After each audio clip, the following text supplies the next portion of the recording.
పెళ్ళయి ఎన్నాళ్ళయింది, జీవితంలో ఎలాంటి సంతోషం లేదు.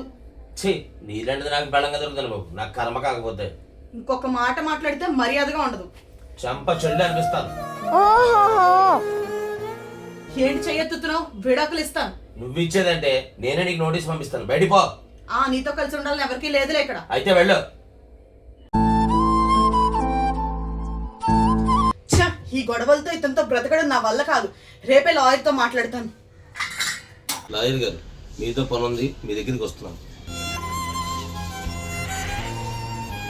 అన్నయ్య అమ్మ నాన్న ఎప్పుడు గొడవ పడుతూనే ఉంటారు. చెల్లి మనం ఇంట్లో నుంచి వెళ్ళిపోతాం చెల్లి. అన్నయ్య బట్టలు సర్దుకెళ్ళిపోతాం. గుడికి వెళ్దాం కదా, ఈ బట్టలన్నీ పెట్టేస్తాం. ఇంట్లో మనం దాచుకునే డబ్బులు ఉన్నాయి కదా చెల్లి, దేవుడి ఊరికి వెళ్దాం. అవునన్నయ్య, అమ్మ నాన్న కలవాలంటే అన్నం పెట్టుకుంటాం. ఇంట్లో ఎక్కడ ఈ పిల్లలు కనిపించట్లేదే. లాయర్ గారి దగ్గర నుండి కాల్ వస్తుంది. స్కూల్కి వెళ్ళి ఉంటారులే. హలో, లాయర్ గారు చెప్పండి.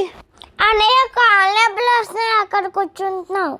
మనం ఇంట్లో ఉంటే అమ్మ అన్నం పెట్టేది. నీకు ఆకలిగా ఉందా చెల్లి? అన్నం తీసుకొస్తాను. అమ్మ దెబ్బ తగిలి నొప్పిగా ఉంది. అయ్యో అన్నయ్య, చూడు చెల్లి, చేయి కొట్టుకుపోయింది. ఎందుకన్నయ్య అలా వెళ్ళి పడిపోయావు? ఇప్పుడంటే దెబ్బ తగిలిన నీరేసి కడుగుతాను రా. చెల్లి అబ్బా మందుతో నొద్దు, ఆకలన్నాక చెల్లి, అందుకే వెళ్ళాను. అన్నయ్య నువ్వు నా వాళ్ళే పడిపోయావు. స్కూల్ నుండి కాల్ వస్తుంది ఏంటి? హలో మేడం చెప్పండి. మీ పిల్లలు ఈరోజు స్కూల్కి రాలేదేంటి మేడం? పిల్లలు స్కూల్కి రాకపోవడం ఏంటండి? అదేంటి మేడం, ఈరోజు మీరు దింపలేదు కదా? ఉన్నారండి, ఇంట్లోనే ఉన్నారు. ఉంటాను. ఎనీ ప్రాబ్లం అండి? ఏం లేదండి. దేవుడా, పిల్లలు ఇంట్లో లేరు, స్కూల్లో లేరు, కోర్టుకు వెళ్ళాలి, విడాకులు అని ఈ గొడవలో పడి పిల్లలు పట్టించుకోలేదు. అసలు ఎక్కడికి వెళ్ళి ఉంటారు? డబ్బులు ఉన్నారు, గుడికి వెళ్తాం. నువ్వు ఆటో మాట్లాడు. బ్యాగులు మొయలేకపోతున్నాం కదా, అక్కడే ఉన్నాయి చెల్లి. త్వరగా పన, మనం చాలా గుడికి వెళ్ళాలి. నాకు చాలా భయంగా ఉంది అన్నయ్య. ఫోన్ చేసి పిల్లలు ఇక్కడే ఉన్నారని చెప్పారే. అదిగో బ్యాగులు. బ్యాగులు ఏంటి ఇక్కడ ఉన్నాయి? ఈ బ్యాగులు ఇక్కడ ఉన్నాయంటే పిల్లలు కూడా ఇక్కడే ఎక్కడ ఉంటారు. ఆశ్రిత్, శ్రీయాన్షి, రండి వెతుకుతాం రండి. డిబ్బీలో డబ్బులు ఉన్నాయి కదా చెల్లి, జ్యూస్ తాగుతాం చెల్లి. తాగు చెల్లి, దాహం తీరుతుంది. అమ్మయ్య దాహం తీరింది అన్నయ్య, నువ్వు కూడా తాగు. చాలా కష్టపడి గొడుకొచ్చాం కదా, లోపలికి పద. అవునన్నయ్య, దండం పెట్టుకుంటాం. దేవురా, మా అమ్మ కలిసి ఉండాలి. పిల్లల్ని ఈ గుడి దగ్గర చూసామని ఫోన్ వచ్చింది. ఏమండి, ఇక్కడ చిన్నపిల్లలు ఎవరైనా కనబడ్డారా? చిన్న పిల్లలు ఉండాలండి, చూసారా? అయ్యో, చిన్న పిల్లలు అండి, చూసారా ఎవరైనా? ఈ గుడి దగ్గర ఉన్నారని కదా ఫోన్ వచ్చింది. ఎటు వెళ్ళిపోయారు పిల్లలు? గుడి వచ్చింది, రానే దిగుతాం. ఇంకో గుడి కూడా వచ్చింది, దిగు చెల్లి. అన్నా ఇదిగో డబ్బులు తీసుకో. రాని దేవుడు అన్నం పెట్టుకుంటాం. గుడి చూడు ఎంత బాగుందో.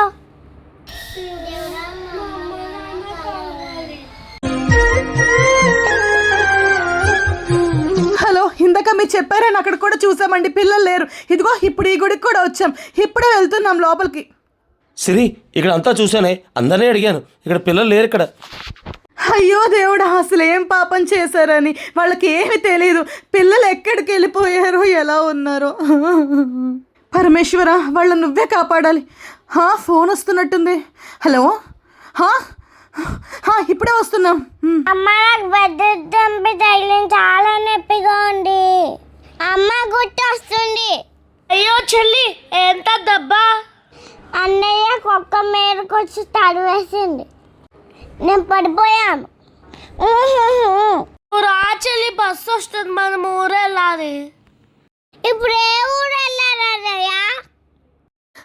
శ్రీయాన్షి, ఆశ్రిత్ ఇక్కడ ఉన్నారేంటమ్మా?